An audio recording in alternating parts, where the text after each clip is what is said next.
वहीं जबलपुर के नेताजी सुभाष चंद्र बोस मेडिकल अस्पताल में चूहों का आतंक सामने आया है।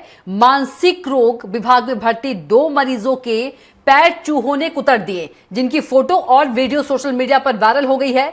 घटना को डिस्चार्ज तक दबाए रखा था, लेकिन मामला उजागर होते ही हड़कंप मच गया। विभागाध्यक्ष, अधीक्षक और डीन ने जांच के आदेश दिए हैं। तो देखिए किस तरह से चूहों ने एक मरीज के पैर को कुतर दिया और मामले को कहा जा रहा है कि दबाने की कोशिश भी की गई।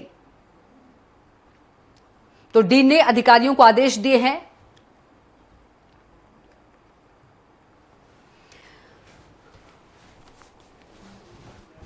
और इसी खबर पर ज्यादा जानकारी के साथ जबलपुर संवाददाता अरविंद दुबे हमारे साथ सीधे जुड़ गए हैं। अरविंद, जबलपुर के नेताजी सुभाष चंद्र बोस मेडिकल अस्पताल में चूहों का आतंक सामने आया है। एक मरीज के पैर को चूहों ने कुतर दिए, मामला दबाने की भी कोशिश की गई और मध्य प्रदेश के ये पहला मामला नहीं है। यदि हम बात करें इंदौर के एमवाय अस्पताल में भी ये मामला सामने आया, जहां 2 नवजात की मौत भी हो गई और बाद में आदेश दे दिया जाता है जांच के। देखिए, इस वक्त आपको मेरी आवाज मिल पा रही? जी बिल्कुल अरविंद जी। इस वक्त हम शासकीय नेताजी मेडिकल कॉलेज हॉस्पिटल के सामने खड़े हुए हैं और यहाँ पर जो साइकियाट्रिक डिपार्टमेंट है उसमें 2 मरीज वहां पर एडमिट थे, अपना इलाज करा रहे थे। उन्हें देर रात में 2 चूहों ने काटा था। ये लगभग 3 दिन पुरानी बात है। और एक अटेंडेंट जो था उसे भी चूहों ने काटा था। 3 दिन उनका इलाज था और उसके बाद वहां से डिस्चार्ज होकर चले गए। चूहे काटने वाली कोई ज्यादा गंभीर, चूंकि उनको चोट वगैरह ऐसी कुछ थी नहीं, लेकिन इस बात की उन्होंने शिकायत अधीक्षक से की थी और जो साइकियाट्रिक डिपार्टमेंट के हेड हैं, एचओडी हैं, उनसे भी इस बात की शिकायत की थी। लेकिन मेडिकल कॉलेज के प्रबंधन ने इस बात को गंभीरता से नहीं लिया था। इस बात से परेशान होकर वो जो मरीज थे, उन्होंने अपने ये तमाम जो घटना है उसका एक वीडियो बनाया और फोटो जो सोशल मीडिया पर अपलोड कर दी। जैसे ये चीज वायरल हुई है उसके तुरंत बाद फिर उसके बाद मेडिकल कॉलेज के जो डीन है डॉक्टर नवनीत सक्सेना, उन्होंने जो मेडिकल अधीक्षक है डॉक्टर अरविंद शर्मा, उनसे जवाब मांगा है कि आखिर इस तरह की गलती क्यों हुई है, इस तरह की लापरवाही क्यों हुई है कि मरीजों के पैर में चूहे काट कर जा रहे हैं और उन्हें खबर तक नहीं है। इस बात पर अब जांच के आदेश दिए हैं। अब पूरी टीम यहाँ पर जांच में जुट गई है।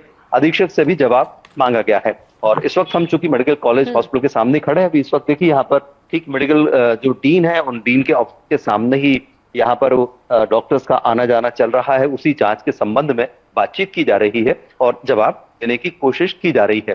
फिलहाल दरअसल ये पूरा मामला सीरियस इसलिए भी हुआ क्योंकि हमने देखा था कि इंदौर के एमवाय हॉस्पिटल में जिस तरह की दुर्घटना हुई थी चूहे काटने के बाद, उस बात से पूरा जो राज्य शासन है उसने काफी गंभीरता पूर्वक सभी मेडिकल कॉलेजेस, हॉस्पिटल्स को ये आदेश दिए थे कि वे अपने यहाँ इस तरह के किसी भी तरह के चूहे या कीड़े, इस तरह की जो चीजें हैं उनको रोकने के लिए पेस्टिसाइड्स का इस्तेमाल करें, पेस्ट कंट्रोल सिस्टम को एक्टिवेट करें, जैसा कि आमतौर पर सभी हॉस्पिटल में होता है।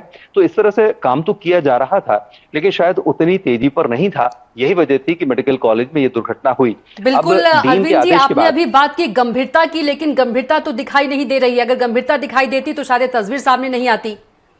जिम्मेदार जो है गंभीर ही नहीं है, उनको फर्क ही नहीं पड़ता है कि मरीज को क्या हो क्या नहीं हो। न संवेदना है, न दया है, न भावना है। जितने भी सरकारी मेडिकल कॉलेजेस हैं, जितने भी सरकारी अस्पताल हैं, पीएससीज हैं, उनमें यदि हम देखें तो उनमें सबसे पहली तो डॉक्टरों की कमी है, स्टाफ की कमी है और जो काम कर रहे हैं उनके पास जिम्मेदारी की कमी है। लापरवाही सर चढ़कर बोल रही है और कोई भी डॉक्टर के पास यदि कोई मरीज या उसका अटेंडेंट यदि कंप्लेंट लेकर जाता है तो डॉक्टर, सरकारी डॉक्टर बदतमीजी करने पर उतर आते हैं और इसके बाद इवन मरीजों की और अटेंडेंट की शिकायत कर देते हैं तो एक पुलिस केस उनके खिलाफ बन जाता है। तो कुल मिलाकर एक तरह से अराजकता का माहौल देख रहे हैं। यहाँ पर मैं बात कर रहा था कि जो पेस्ट कंट्रोल सिस्टम है, पेस्ट कंट्रोल सिस्टम यहाँ पर भी लागू है मेडिकल में, लेकिन उस तरह की जो दवाओं का छिड़काव होना चाहिए चूहों को रोकने के लिए जी यहाँ पर कहीं अब इन्हीं बातें की तमाम चीजों की तस्दीक की जा रही है और